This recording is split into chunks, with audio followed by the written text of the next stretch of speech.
แน่สวัสดีเด้อพี่น้องสวัสดียามแรงเตรียมสิ่งเตรียมของเตรียมนู่นเตรียมนี่แลนสายแลนขัวสิสวอยแหละชิว่าบ่มือแรกบ่มุมมอรุ่นอีกแล้วมือแรกไปเอาซาเล้งพี่น้องยืมซาเล้งเพื่อนทางส่วนแม่นั่งตุยผ้าลูกผ้าร้านเมื่อแล้วผ้าลูกเมื่อแล้วแต่ว่าอาร์ตี้นั้นจะได้ก็ให้นั่งมากินแล้วมื้อแรกพี่น้องไปเจ้าครับเป็นยุหรือว่าให้เซาทีบครับ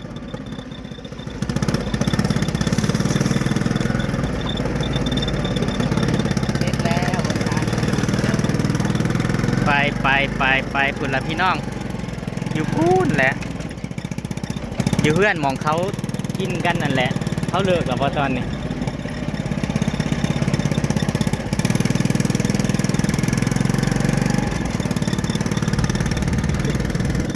สิไปเอาตู้พี่น้องเฮ้ยโบแมนสิไปเอาทั้งแซนู่นแซนี่แล้วพี่น้องทั้งใส่น้ำแข็งแล้วก็เอาถงเอาถ้วยสะดวกสบายวันนี้พี่น้องสบายวันนี้สบายคักวันนี้หน้าฝนก็บ่ต้องย่านวันนี้ ถนนก็ได้แล้ววันนี้ก็เหลือแต่โซลาร์เซลล์วันนี้เหลือแต่โซลาร์เซลล์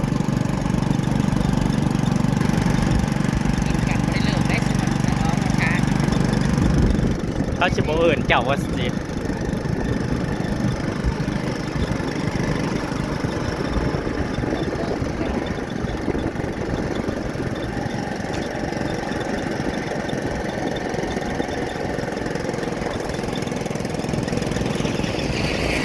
เขายังบ่เลิกอยู่พี่น้องเขายังกินกันอยู่เพิ่นเขากินกันอยู่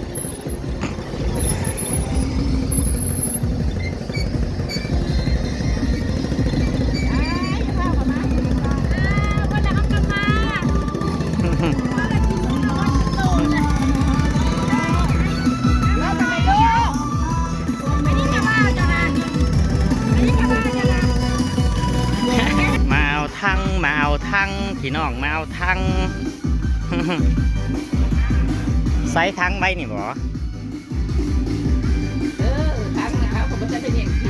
คือสลองบนทางแล้วด้านทางแล้วนะฮะเมซี มีความรู้สึกอย่างไรบ่จะไม่ความรู้สึกยังไง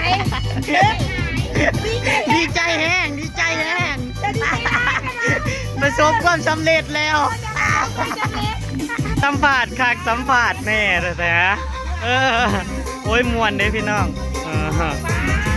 จักหน่อยสิมาแจมน้ำบ่มื้อแรกเนาะพี่น้องเนาะสวัสดีเว้ยคักพี่น้องยาวพุ่นทั้งเบิด720 เมตรแม่นบ่ทั้งเบิดสิมาแวะเอาถ้วยน้ำปลาเซ่พี่น้องแล้วก็หาเอาเคียงบัดนี้ของเฮาก็มีแหละพี่น้องแต่ว่ามันบ่พอเด้ก็เลยเอาน้ำพี่น้ำน้องพี่น้องไปสมทบเนาะอย่างมันบ่พอเด้พี่น้องทุกอย่างก็ขอให้มันเหลือดีกว่าขาดเนาะพี่น้องไปวันก่อนงูเขาเพื่อนเราทีเลขมันออกหนักนะพี่น้องโอ้ยเสียดายบ่ได้ซื้อนั่งแต่ว่านั่งถืออยู่30 บาทสิบ่ได้เอาเบิดทำบ่ซะเอาแต่ถ้วยนี่เดในกระซ้ำตัวนี้เจ้าก็มาใส่กระซ้ำนี่เลย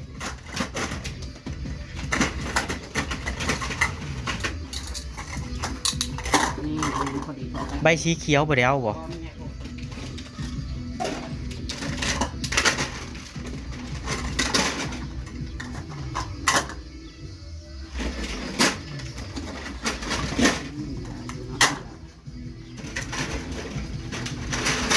แต่กระนับด้วยว่าเอาปอกจากใบ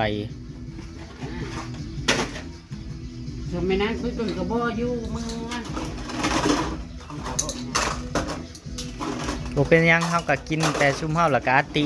มื้ออื่นจังมื้ออื่นพุ่นละพี่น้องก็มาใหม่มื้ออื่นในนาหมู่พวกมาหลายอยู่พี่น้องมื้ออื่น วันนี้ก็ขอบคุณพี่ทีจ้าเพิ่น มันมาซื้อน้ำซื้ออะไรทีแรกคนว่าซื้อน้ำปั่นซื้อเป็นน้ำเป็นไนแหละสู้กันกินพี่น้องเลย ขอบคุณหลายๆเด้อที่สนับสนุนเนาะ ขอบคุณแล้วก็ FC แล้วก็ FC ทุกท่านกัดพุ่นแล้วเฮาจังมานั่งอันนั้น จดรายชื่อ เฮาติ๊กรายชื่อไว้แล้วเฮาก็สิออกมาขอบคุณเป็นทางการเนาะ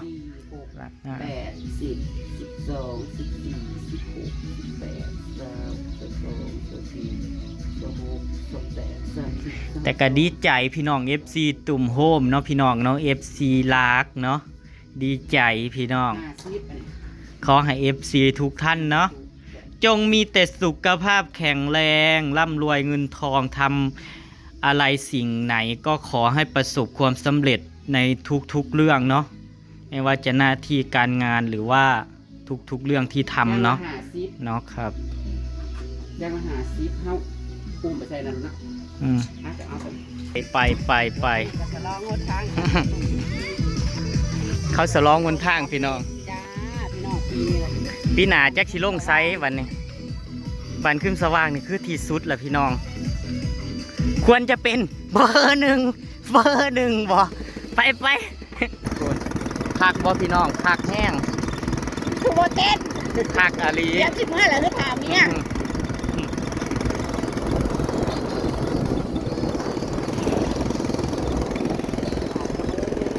สวัสดีบัดนี้สิเป็นเพื่อนเบิดละพี่น้องบัดนี้ไผก็ออกมาปูเพื่อนปูซ่านละพี่น้องบัดนี้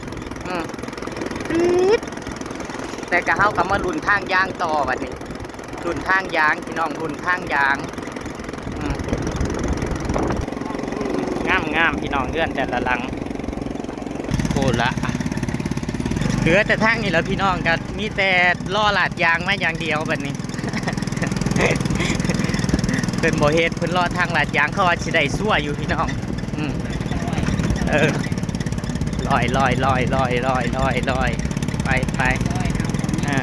แต่ว่าแต่ละเส้นแต่ละซอยก็คือสำเร็จเบิดแล้วพี่น้องมีแต่ทางลวงบัดนี้ไปเอาเขียงเอาเตาพี่น้องหมักมีคือดกแท้ล่ะปี๊ดฝุ่นพี่น้องอยู่เทิงฝุ่นอยู่เทิงฝุ่นปี๊ดเต็มเลยแต่อยากกินสุปเด้ฝุ่นอยู่เทิงต้นบักไงมันพี่น้องดกแห้งเอาเขียงพี่น้องเอาไปเผื่อเป็น10 อันเพราะว่ามีคนมาซอยศีลซอยลายอยู่มืออื่นที่จะพ่อกันซ้ำพี่น้องมีแต่งามๆแต่ว่าเขาเอาแต่อันใหญ่พี่น้องเขาเอาอันใหญ่อันหนึ่งเพราะว่าอันหน่อยมีละเอาแต่อันใหญ่เพราะว่ามันต้องเห็ดน้ำขับปุ่นหม้อหนึ่งแล้วก็พวกต้มพวกแกงนะพี่น้องเพราะว่ามันใส่หม้อใหญ่แล้ว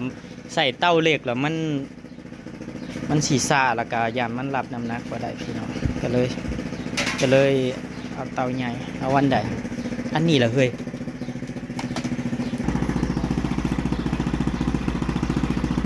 พี่น้องหัวเท่าใด500หน่วยละ500นี่คือแพงแห้งแต่พี่น้องอยู่ในรถเขามาขายกันบ่ได้ซ้ำนี่ได้พี่น้องอยู่ในรถมาขายจิถือกลัวและจะได้มือนั่นน่ะเขาบอกว่า2 หน่วยเต่าใหญ่น่ะบอกเพิ่นอยู่เพิ่นผัดไปเน้นแต่เต่าน้อยมือนั่นน่ะ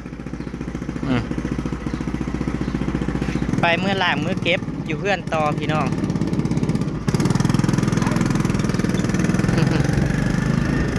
ซ้อนหมักมีอีกครับพี่น้อง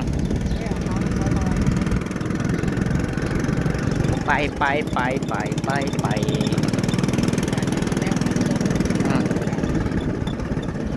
ฝนอย่าตกเด้อมือแรง